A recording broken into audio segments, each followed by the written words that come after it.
Gospel according to St. Luke, 10th chapter. While they were on their way, Jesus came to a village where a woman named Martha made him welcome in her home. She had a sister, Mary, who seated herself at the Lord's feet and stayed there listening to his words. Now Martha was distracted by her many tasks. So she came to him and said, "Lord, do you not care that my sister has left me to get on with the work by myself? Tell her to come and lend me a hand." But the Lord answered Martha, Martha, you are a fretting soul.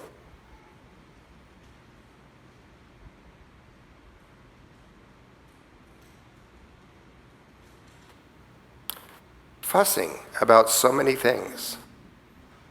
But one thing is necessary.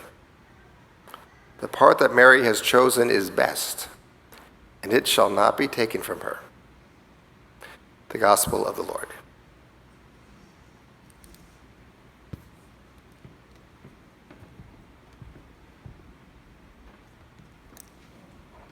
So we're going to do something a little different this morning.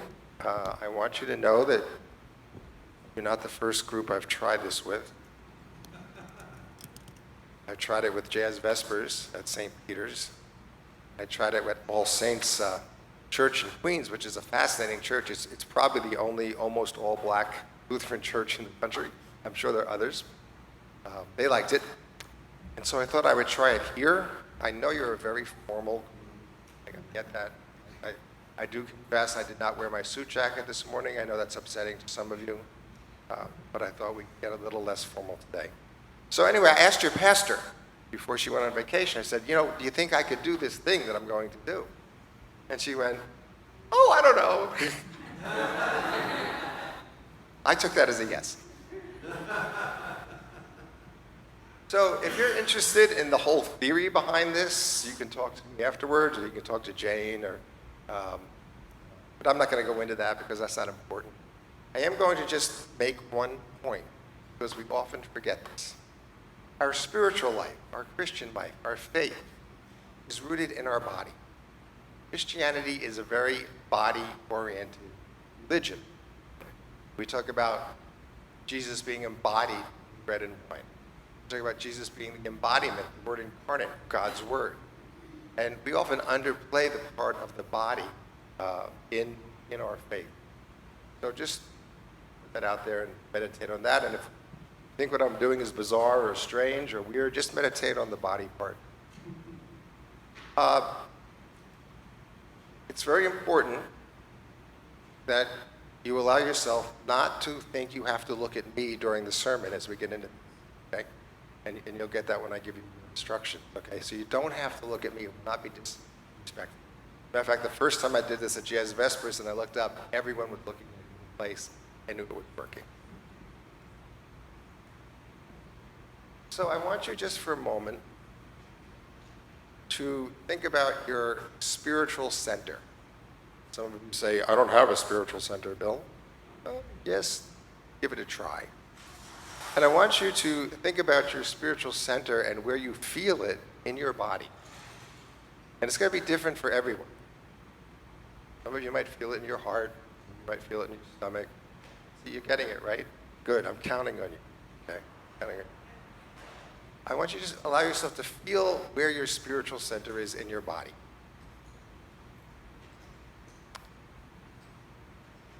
And then, and this is the thing that always jazzes me up about this, that is where you look affects how you feel. And I want you to just allow yourself to look around this beautiful sanctuary and just find a spot that seems to connect visually where you feel it in your body. Okay? And this is where you don't have to look at the preacher part. Just allow your eyes to just wander around, and you're going to land on a spot that says, "Yeah, that's the spot. That's where my spiritual center feels connected." Mike, just going to give you 30 seconds to get in tune with that.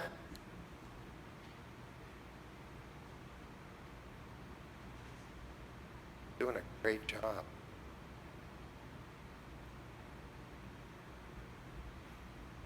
Now I want you to file that. You're going to come back to it in a minute. Now I want to ask you to find your inner Martha. Some of you will have no problem. That part of you, and by the way, you're not going to share anything with anybody, so go with this wherever it takes you, okay? Find your inner Martha. Distracted, anxious, worried, obsessively cleaning. Just where do you find that in your body? Where is that Martha in your body? Some of you are smiling with this, oh yeah, my whole body. Where do you find that Martha in your body? And when you found Martha in you, I have no problem finding the anxious part in my body. I want you just what you did before. I want you to just allow yourself to gaze around the sanctuary. And when you land on a spot that seems to connect to that inner Martha, that's where I want you to look. Just hold your gaze there. And this is where you then write most of the sermon. As you're gazing at your Martha spot, I just want you to go wherever your thoughts take you. There's no right or wrong here. You can't actually do this.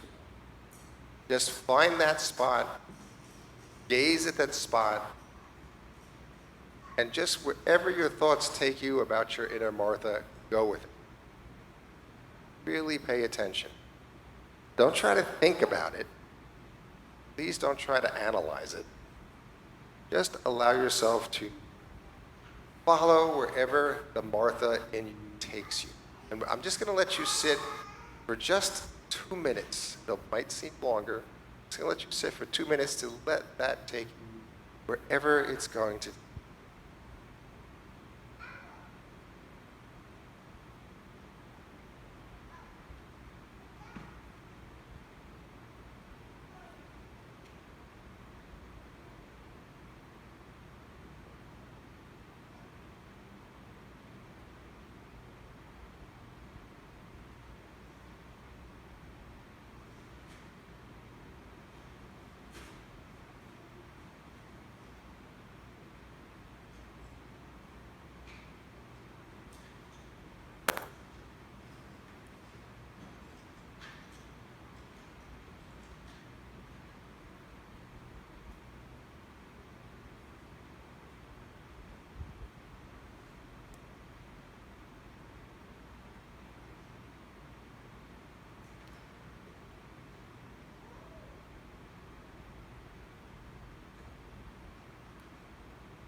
If I had known how effective this technique was and had known about it 20 years ago, I've been using this all the time. You're all doing a wonderful job. I can see you're all gazing wherever.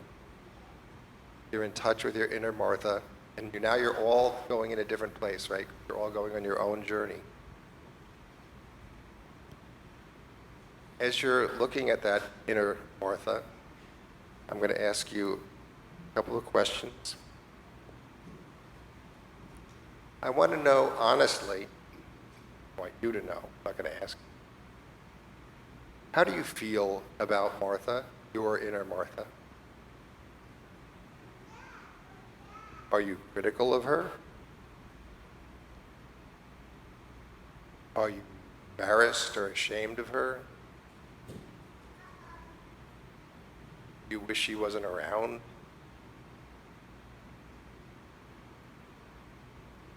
Just pay attention to really how you feel about your inner Martha, wherever she has taken you. And be honest with yourself about how you feel.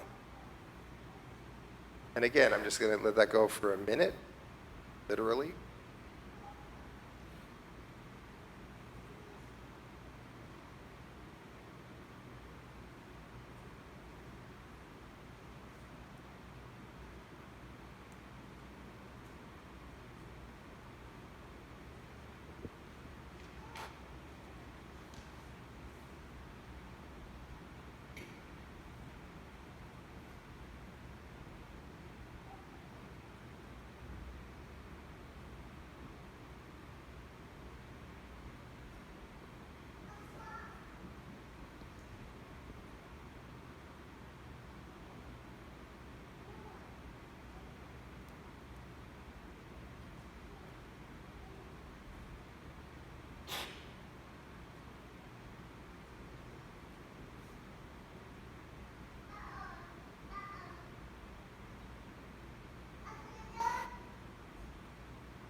And now, while holding on to that image, I also want you to gently go back to that spot that was your spiritual center.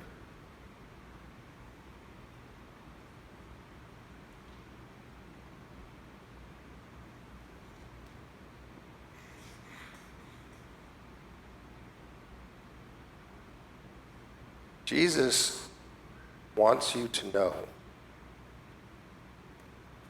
that he knows that you are often anxious, that he knows about your inner Martha.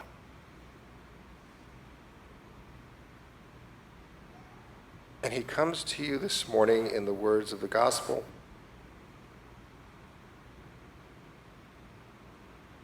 And he offers you peace. He understands about your anxiety. He's with you in your anxiety. And he loves Martha. There is not a critical word in him about Martha, because Jesus knows to be in this world means you're going to be anxious and distracted about many things. Comes to you this morning and says, peace be with you. I am with you. My loving presence is with you. And when you are with me, you have nothing to fear, because there's nothing that's going to happen to you that we will not go through together.